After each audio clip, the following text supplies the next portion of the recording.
오늘은 이사야 13장 9절에서 16절까지 말씀 묵상합니다. 13장 9절에서 16절까지 말씀 읽습니다. 보라, 여호와의 날과 잔혹히 분냄과 맹렬히 노하는 날이 이르러 땅을 황폐하게 하며 그 중에서 죄인들을 멸하리니 하늘의 별들과 별무리가 그 빛을 내지 아니하며 해가 돋아도 어두우며 달이 그 빛을 비추지 아니할 것이로다. 내가 세상의 악과 악인의 죄를 벌하며 교만한 자의 오만을 끊으며 강포한 자의 거만을 낮출 것이며 내가 사람을 순금보다 희소하게 하며 인생을 오빌의 금보다 희귀하게 하리로다.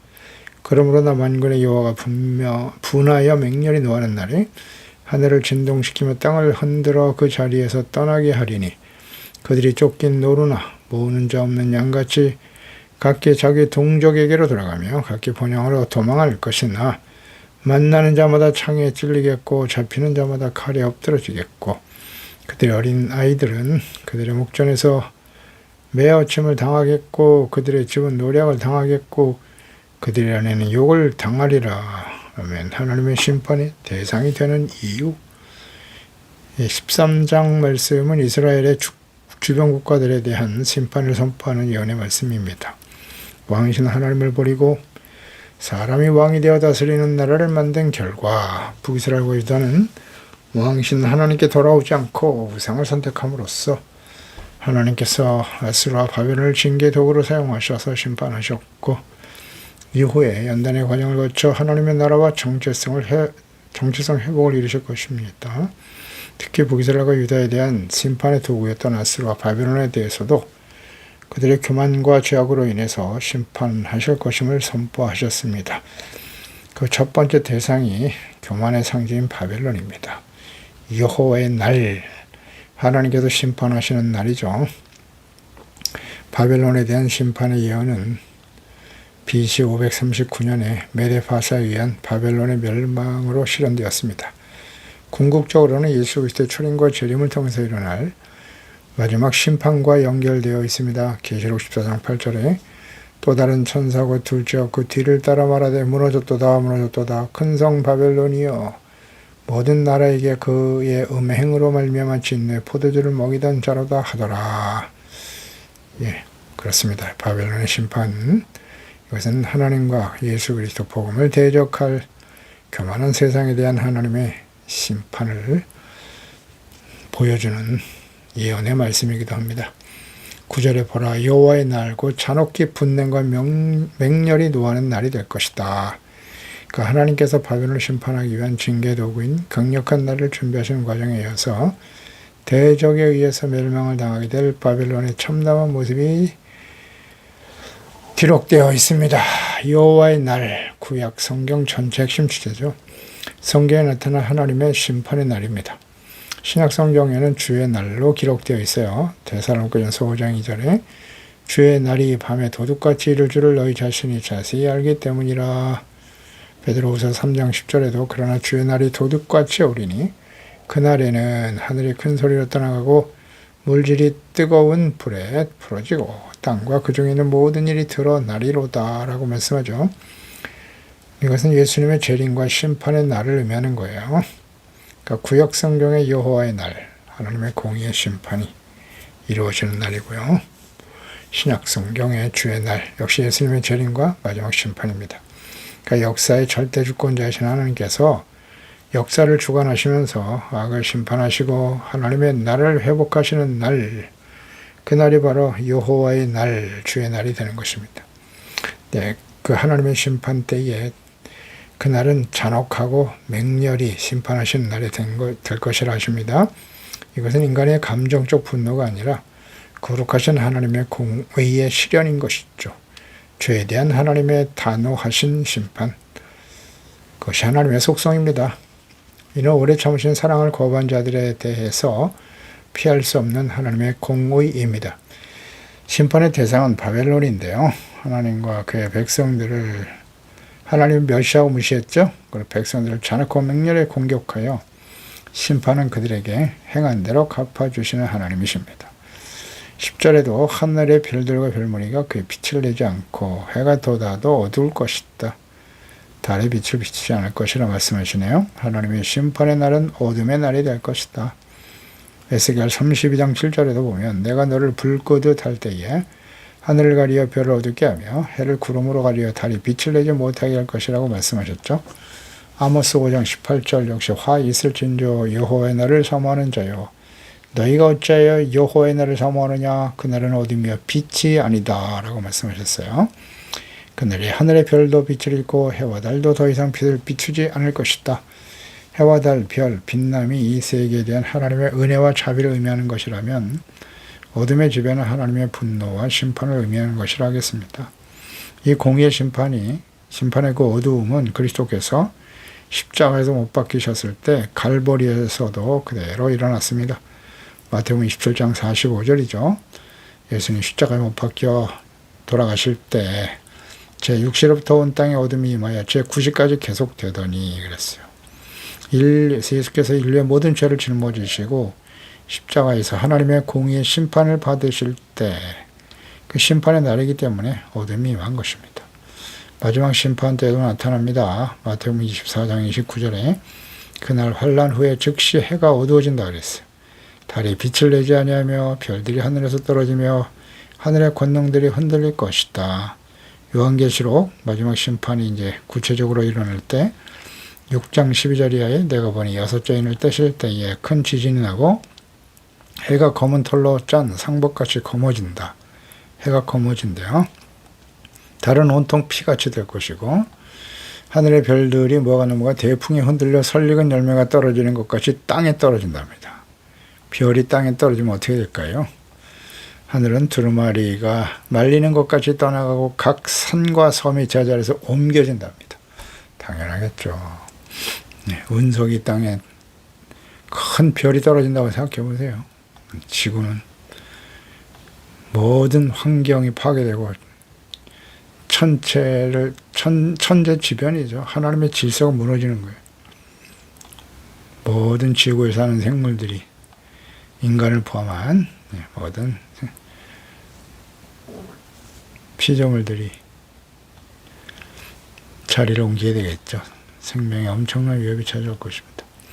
불의와 악에 대한 심판의 날은 빛을 창조하시고 낮과 밤을 주관하시는 하나님께서 사랑과 긍휼과 자비하심의 빛을 가리우시고 심판하심으로 두려운 밤이 될 것입니다. 11절에 내가 세상의 악과 악인의 죄를 벌하며 대상을 잘 보세요. 세상의 악과 불의, 악한 죄입니다. 또 교만한 자 오만을 끊으며 그랬습니다. 강포한 자의 거만을 낮춘다. 이것이 심판이에요. 심판의 대상이란 말이죠. 그러니까 악인, 교만한 자, 강포한 자 이것이 심판의 대상이 되는 사람들이에요. 강포한 자, 강포하다는 것은 히브리 아리침, 교만하고 포악한 권력자 왕을 나타내는 의미인데요. 그런 말인데 오직 자신의 권력과 이익을 위해서 하나님과 사람, 인권을 무시하고 죄악과 살상을 일삼는 자들이에요. 이는 모든 시대의 교만한 권력자들의 특성이기도 합니다. 오늘날도 세상의 권력과 부를 가진 자들은 이와 같은 특성을 잘 보여주고 있죠. 그러나 분명한 변치 않는 진리는 하나님께서는 이렇게 오만하고 강포한 자들을 반드시 심판하신다는 것입니다. 역사와 이 시대의 교만한 자들의 결말을 자세히 살펴보세요. 어떻게 되나요? 이는 결코 우연이 아닙니다. 하나님께서 교만한 악인들을 심판하는 것임을 우리는 확인할 수 있습니다. 하나님이 하시는 일입니다. 교만, 이것이 바로 죄의 근원이에요. 하나님의 존재를 무시하고 오직 인간 자신의 이기적인 욕망에 기초한 생각과 행동에 대해서 하나님께서는 반드시 어떻게 하신다고요? 심판하신다고요. 지금 세상에 일어날 일들이 우연이 아니에요. 역사의 주는 하나님이시고요. 잘 보세요. 교만한 자들이 어떻게 되는 거를. 이건 변함없는 하나님의 진리의 말씀이에요. 하나님이 살아계십니다. 아멘. 그냥 사람들이 하는 일이 아니라고요. 하나님이 하시는 일입니다. 교만하고 악한 자들은 반드시 하나님이 심판하세요. 이사야 2장 12절 대저만군의 여호와의 날이 모든 교만한 자, 거만한 자, 자고한 자에게 임한다. 분명하잖아요. 교만이 뭔지 아시겠죠? 물은 마음이 교만한 자를 여호와께서 미워하신다. 피차 손을 잡아도 벌을 면치 못한다고 하셨고요. 말라기 4장 1절에 여호와가 이르노라 보라 용광로 불같은 날이 이르게 될 것인데 교만한 자와 악을 행하는 자는 다 지푸라기 같이 될 것이다. 불타버리죠. 교만한 자와 악을 행하는 자. 교만한 자는 대부분 가진 자들이거든요. 권력과 재물을 가진 자들일 텐데 그들이 하나님의 심판 앞에서 다 지푸라기 같이 타버릴 것이다. 견딜 수가 없죠. 하나님의 심판을 견딜 수가 없습니다. 그 이르는 날에 그들을 살라 뿌리와 가지를 남기지 아니할 것이로다. 아멘. 아멘이죠. 우리 사람을 딱 보면 그 사람의 미래가 보이잖아요. 잘 안 보이십니까? 야고보서 4장 6절 그러나 더욱 큰 은혜를 주시나니 일렀을 때 하나님이 교만한 자는 어떻게 해요? 물리치시고 겸손한 자에게는 은혜를 주신다. 이분이 하나님이세요. 하나님이 역사의 주인이시며 지금도 살아계신 하나님이심을 믿으십니까? 그러니까 인간적인 지혜와 지식으로 판단하지 말고요. 하나님의 말씀으로 보세요. 그 사람이 교만한 사람인가 아닌가? 교만한 사람이 누군지 모르겠습니까? 아무리 봐도 안 보여요? 다 같은 사람이죠. 같은 사람은 그게 잘 안 보여요. 마음이 순결하고 겸손한 사람에겐 보이죠. 교만, 자기중심이잖아요. 철저하게 자기중심이죠. 악을 행하고. 그렇습니다. 철저하게 자기중심이에요. 권력, 재물, 명예를 추구하는 자들이죠. 사람들을 무시합니다. 구원의 은혜와 복을 받은 거룩하고 의로워야 될 하나님의 자녀들이 명심해야 될 말씀 시편 1편이잖아요. 복 있는 사람은 어떤 사람이에요? 악인의 꾀를 따르지 않는 거예요. 죄인의 길에 서지 않는 것입니다. 오만한 자의 자리에 앉지 아니하고 그러기 위해서는 어떻게 해야 돼요? 여호와의 율법을 즐거워하여 주야로 묵상해야 돼요. 율법을 묵상하면 어떻게 될까요? 죄를 깨닫게 되겠죠. 아무리 말씀을 들어도 난 죄가 하나도 없어요? 그 정도 되면 그건 심각한 거예요. 그게 바로 교만이에요. 하나님과 말씀 앞에서 자신의 죄를 깨닫고 회개하고 겸손해지는 거죠. 그러니까 나 같은 내가 1만 달란트 빚진 자의 비유를 잘 묵상해 보세요. 내가 하나님 앞에 감당할 수 없는 죄사함과 용서의 은혜를 받았다. 그럼 어떻게 해야 되는 거예요? 사람들을 긍휼히 여겨야 되는 거죠. 긍휼히 여기는 거예요. 그런데 1만 달란트 빚을 탕감받은 사람이 100데나리온 빚진 사람의 멱살을 잡고 감옥에 집어넣어요? 하나님이 그런 사람은 어떻게 대하셨습니까? 다시 잡혀 들어가는 거예요. 그가 용서받은 것은 무효가 되는 거예요. 내가 그것을 다 감기 전에는 절대 감옥에서 나오지 못하리라. 1만 달란트 빚을 어떻게 갚습니까? 그냥 죽는 거예요. 용서받지 못하면 사망입니다. 그것이 하나님의 뜻이라는 걸 항상 생각해야 돼요. 그러니까 하나님의 말씀을 알면 알수록 우리는 어떤 사람이 돼요? 겸손한 사람이 되죠. 나 같은 죄인을 하나님이 용서해 주셨는데 다른 사람들에 대해서도 불쌍히 여기는 마음을 가져야죠. 긍휼히 여기고 하나님께 맡겨야 돼요. 하나님이 알아서 정리해 주시겠죠. 악한 자들은. 교만한 자는 하나님 반드시 심판하십니다. 그래서 복 있는 사람은 뭐냐? 하나님의 말씀을 묵상하면서 악인의 꾀를 따르지 않는 것이고 죄인의 길에 서지 않는 것이고 하나님 말씀 앞에 서면 겸손해지는 게 당연하죠. 교만 방지합니까? 하나님과 아무 상관이 없는 사람이에요. 그런 사람은. 철저하게 자기중심이에요. 내 생각이 옳고 내 판단이 옳고 하나님 말씀도 자기 마음대로 갖다 붙이고 말이죠. 아주 교만하죠.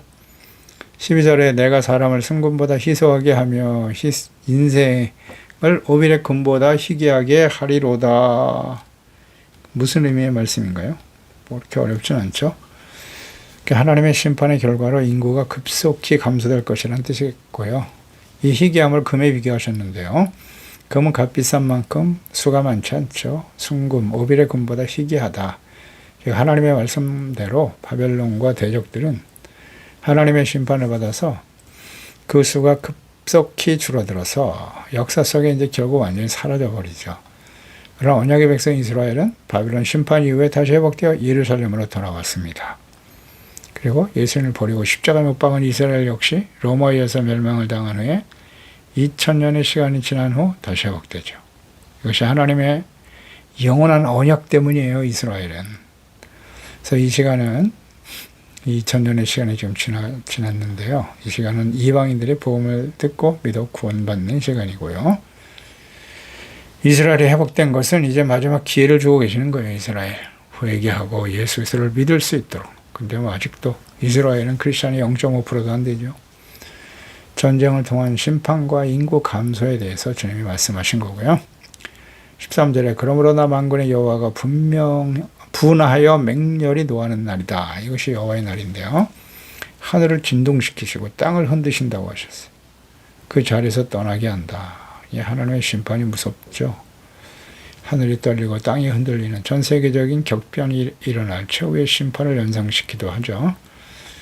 요엘서 2장 10절에 그 앞에서 땅이 진동하며 하늘이 떨며 해와들이 캄캄해 별들이 빛을 거둔다. 학개서 2장 6절에도 만군의 여호와가 이같이 말하노라 조금 있으면 내가 하늘과 땅과 바다 육지를 진동시킬 것이다. 그러니까 바벨론 제국이 무너지는 날은 여호와의 날의 한 사례가 될 것이고 이것이 역사적인 교훈이 되어야 하는 것이죠.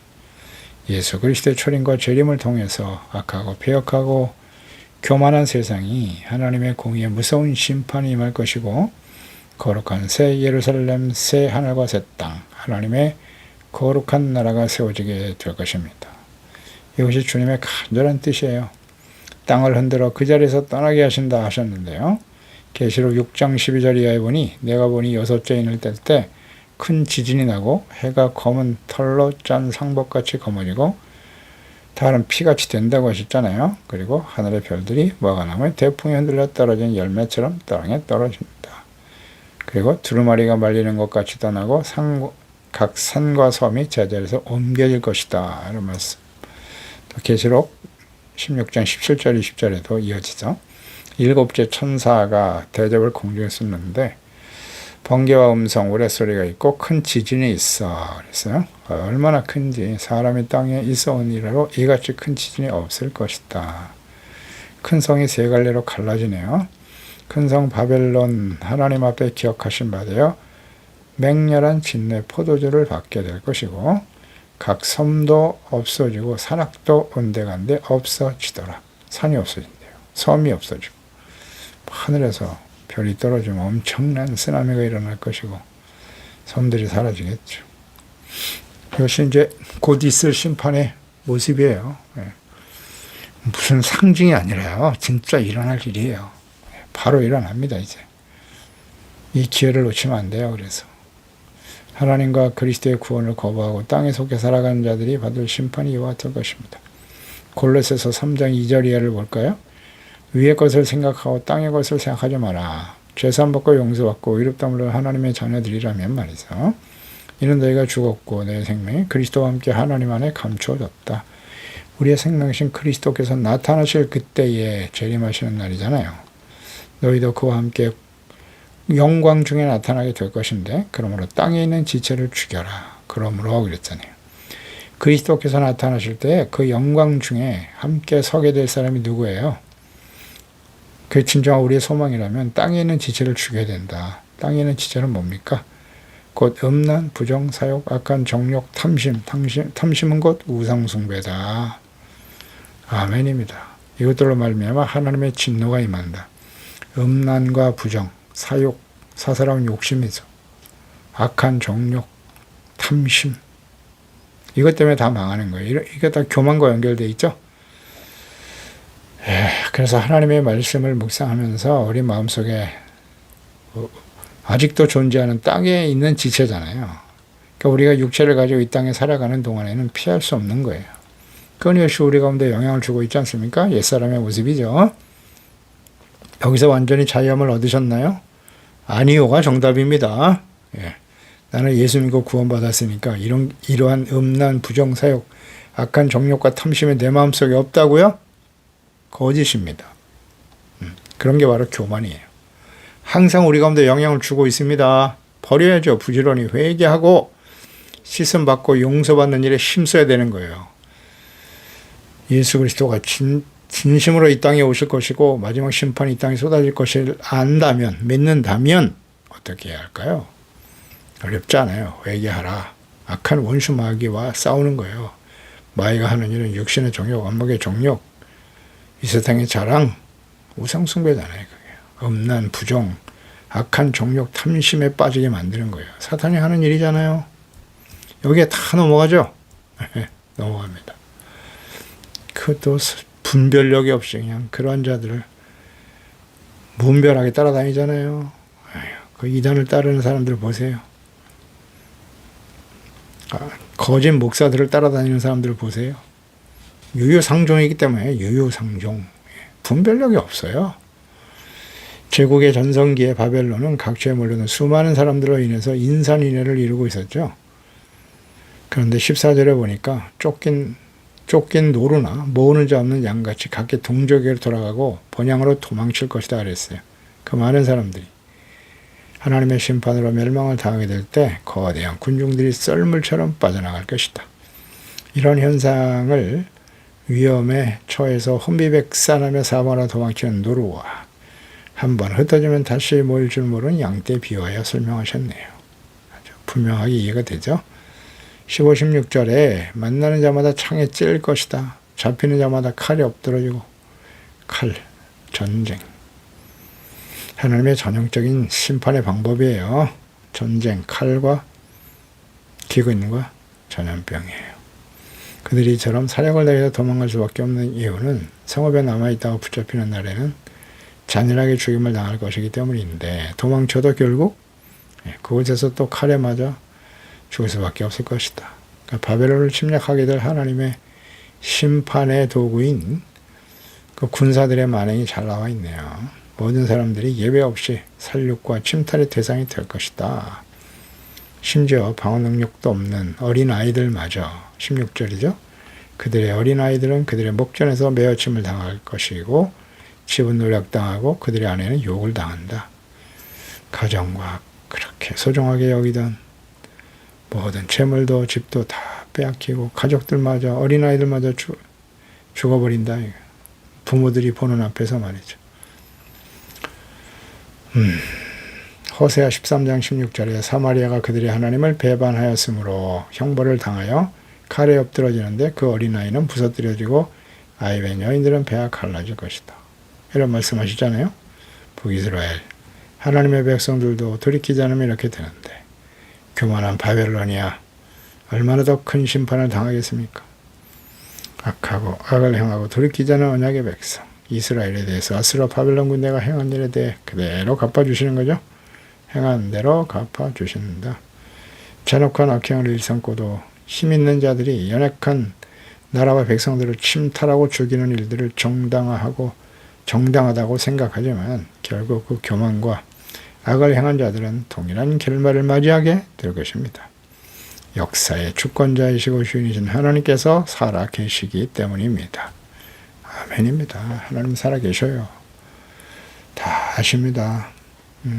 언약의 백성들도 이와 같이 참혹한 심판을 당했으니 이방인들이 받을 심판은 어떠하겠습니까? 요한계시록의 심판이 예언의 말씀을 잘 묵상해 보아야 합니다. 장차 이제 곧 우리가 사는 이 시대에 일어날 수도 있어요. 곧 임하겠죠. 곧 임할 것입니다. 이것을 우리는 잘 생각해야 돼요. 즉시 이루어질 일입니다. 사도 바울, 유대인들과 이방인의 관계에 대한 가르침이죠. 로마서 11장 18절에 가지들을 향하여 자랑하지 말아라. 자랑할지라도 네가 뿌리를 보존하는 것이 아니다. 뿌리가 너를 보존하는 것인데 내 말에 가지들이 꺾인 것은 나로 적부침을 받게 하려 함이니라니 옳도다. 그들은 믿지 아니함으로 꺾이고 너는 믿음으로 섰느니라. 유대인들과 이방인의 관계죠. 그러므로 높은 마음을 품지 말고 도리어 두려워해야 한다고 말씀하고 있죠. 하나님이 원가지도 아끼지 아니하셨은즉 너도 아끼지 아니하시리라. 그러므로 하나님의 인자하심과 준엄하심을 보라. 넘어지는 자들에겐 준엄하심이 있으니 너희가 만일 하나님의 인자하심에 머물러 있으면 그 인자가 너에게 있으리라. 그렇지 않으면 너도 찍힌 바 되리라. 이방인들이잖아요. 우리들입니다. 오늘날 이방인으로서 구원받는 우리들, 하나님의 백성, 언약의 백성도 잘라내시는데 항상 두려고 떨리는 마음으로 깨어 있어야 한다는 사실이죠. 기도하겠습니다. 하나님 아버지, 주의 말씀을 묵상합니다. 하나님의 백성들에 대한 하나님의 공의의 심판, 그들이 악을 행함으로써 하나님께서 아수르와 바벨론을 심판의 도구로 사용하셨습니다. 언제나 그래요. 하나님의 백성들을 향한 심판, 징계의 목적은 회복에 있습니다. 그러나 하나님과 하나님의 백성들을 무시하고 멸시하고 짓밟고 교만한 바벨론과 아수르, 그들은 영원히 멸망을 당하고 말지요. 회복할 수 없는 심판 가운데 떨어지게 됩니다. 왜냐하면 그들이 죄가 없는데도 하나님이 그렇게 심판하십니까? 아닙니다. 교만하였기 때문이에요. 하나님이 하신 일을 인정하지 않죠?